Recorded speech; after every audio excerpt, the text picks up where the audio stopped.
Hi guys, I'm Nivita. இந்த வீடியோல 11th standard mathematics exercise 11.2ல இருக்கிற 4th இருக்கிற 3 ப்ராப்ளம்ஸ் தான் பார்க்க போறோம் சரிங்களா. ஸோ ஃபர்ஸ்ட் ப்ராப்ளம் 4th இருக்கிற ஃபர்ஸ்ட் ப்ராப்ளம் என்ன அப்படின்னு பார்த்தீங்கன்னா சீக்கன் ஸ்கொயர் எக்ஸ் பை 5 அப்படிங்கிறது. ஸோ இதை இன்டெகிரேட் பண்ணோம். ஓகே, நமக்கு வந்துட்டு முன்னாடியே ஃபார்முலா இருக்கு. என்ன அப்படின்னா சீக்கன் ஸ்கொயர் எக்ஸ் வந்து இன்டெகிரேட் பண்ணீங்கன்னா tan x plus c அப்படிங்கிறது தான். ஓகே, சீக்கன் ஸ்கொயர் எக்ஸை இன்டெகிரேட் பண்ணீங்க அப்படின்னா tan x plus c. Okay, so இப்போ இந்த இடத்துல உங்களுக்கு x இருக்க வேண்டிய இடத்துல x by 5ன்னு இருக்கு. ஓகே, அப்போ எப்படி வந்திருக்கு உங்களுக்கு ஆன்சர்? அப்போது என்ன பண்ணலாம் அப்படின்னா பேசிக்காக வந்துட்டு உங்களுக்கு இன்டெகிரல் ஓவர் சீக்கன் ஸ்கொயர் ஏஎக்ஸ் டிஎக்ஸ்ன்னு இருந்துச்சுன்னு வச்சுக்கோங்களேன், tan ax divided by a plus cன்றது வந்து வரும். இப்போ இந்த இடத்துல உங்களுக்கு ஏவோட வேல்யூ என்னன்னா இங்கே 1/5ங்கிறதா உங்களுக்கு ஏவோட வேல்யூ, ஏன்னா டிவைடட் பை 5 இருக்குல்ல. அப்படி பார்க்கும்போது இந்த மெத்தடில் போட்டிங்கன்னா equal to tan x by 5 divided by ஏவோட வேல்யூ 1/5 plus c. ஸோ இதை மேலே கொண்டு போனீங்கன்னா 5 into tan x by 5 plus c அப்படிங்கிறதா உங்களோட ஆன்சராக இருக்கும். ஓகேவா? ஸோ த திங் இஸ் இந்த இடத்துல கன்ஃபியூஷனாக இருக்கிறது என்ன அப்படின்னா அந்த எக்ஸ் பை 5ன்னு இருக்கிறது தான். இப்போ இவ்வளோ நேரம் வந்துட்டு எக்ஸு கூட இருக்க மாதிரி நம்ம பார்த்தோம், பட் இந்த இடத்துல வந்து எக்ஸ் பை 5 இருக்கிறனால தான் பட் நம்ம ஏவோட வேல்யூவை 1/5ன்னு எடுத்துக்கணும் சரிங்களா. Okay fine.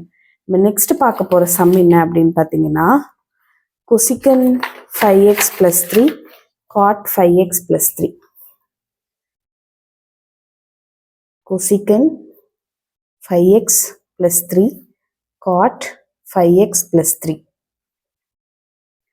நான் வந்துட்டு முன்னாடியே ஒரு ப்ராப்ளம்ல வந்து எப்படி ஞாபகம் வச்சுக்கிறது அப்படின்றது மாதிரி சொல்லியிருப்பேன். கொசிகண்ட் எக்ஸ் இந்த பர்டிகுலர் ஃபார்முலா வந்துச்சுன்னா எப்படி ஞாபகம் கொசிகண்ட் எக்ஸும் காட் எக்ஸும் வந்துட்டு போருக்கு போகிறாங்க. ஓகேவா, கொசிகண்ட் வந்து பெருசாக வரைஞ்சிருக்கேன், காட் வந்து சின்னதாக வரைஞ்சிருக்கேன், சின்ன சி போட்டிருக்கேன். அப்போ வந்துட்டு எனக்கு தலைகீழாக கொசிகன் வருது. ஓகே, மைனஸ் கொசிகண்ட் எக்ஸ், அதுதான் அவங்களோட ஆன்சர். ஸோ இப்போ இதுலேயே cosecant a x plus b into cot a x plus பியாக இருந்துச்சுன்னா இன்டகிரேட் பண்ணும்போது minus cosecant a x plus b divided by a plus சின்னு தான் வரும் உங்களுக்கு. ஓகேவா, இந்த ஃபார்முலாவை ஞாபகம் வச்சுக்கிறதுக்கு முன்னாடியே சொல்லியிருக்கேன். ஸோ அதுபடி பார்க்கும்போது இதை இன்டகிரேட் பண்ணிங்கன்னா minus cosecant 5x plus 3 divided by 5 plus c. எக்ஸுக்கு முன்னாடி இருக்கிறது என்னது 5. ஸோ அதை நம்ம அப்படியே டினாமினேட்டரில் போடுற மாதிரி வரும். ஓகேவா, நெக்ஸ்ட் நம்ம பார்க்க போகிற ப்ராப்ளம் என்ன அப்படின்னா சீக்கன் 2 minus 15x into tan 2 minus 15x. இன்னொரு முக்கியமான விஷயம் என்னன்னா ரெண்டுமே சேமாக இருக்கிற பட்சத்தில் தான். ஓகேவா, ரெண்டுமே வந்துட்டு a x plus b a x plus பின்னு இருந்தால் தான் நம்மளால டினாமினேட்டரில் ஏன்னு போட முடியும், அல்லது நமக்கு வேறு மாதிரி மெத்தடில் தான் போகும் இதெல்லாம். Okay fine. நெக்ஸ்ட் வந்துட்டு சீக்கண்ட் எக்ஸ் tan xக்குன்னு ஒரு ஃபார்முலா இருக்குது. Integral over secant x tan x பண்ணிங்கன்னா உங்களுக்கு சீக்கண்ட் எக்ஸ் ப்ளஸ் சி தான் வரும். ஓகேவா, அதாவது integral over secant x tan x integrate பண்ணும்போது உங்களுக்கு சீக்கண்ட் எக்ஸ் ப்ளஸ் சி.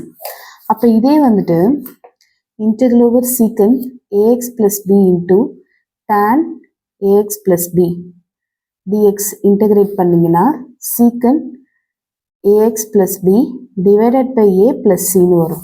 ஓகேவா, அதுபடி பார்க்கும்போது இதை நம்ம இன்டெகிரேட் பண்ணும்போது secant 2 minus 15x divided by minus 15 plus c அப்படிங்கிறத உங்களோட ஆன்சராக இருக்க முடியும். லைக் எக்ஸுக்கு முன்னாடி எந்த கான்ஸ்டன்ட் இருக்கோ அதை நம்ம அப்படியே டினாமினேட்டரில் போடணும். இந்த வீடியோ பிடிச்சிருந்ததுன்னா மறக்காமல் ஒரு லைக் பண்ணுங்கள், ஷேர் பண்ணுங்கள், சப்ஸ்கிரைப் டு மை சேனல். உங்கள் ஃப்ரெண்ட்ஸ்க்கும் கண்டிப்பாக ஷேர் பண்ணுங்கள். தேங்க்யூ ஸோ மச் ஃபார் வாட்சிங்.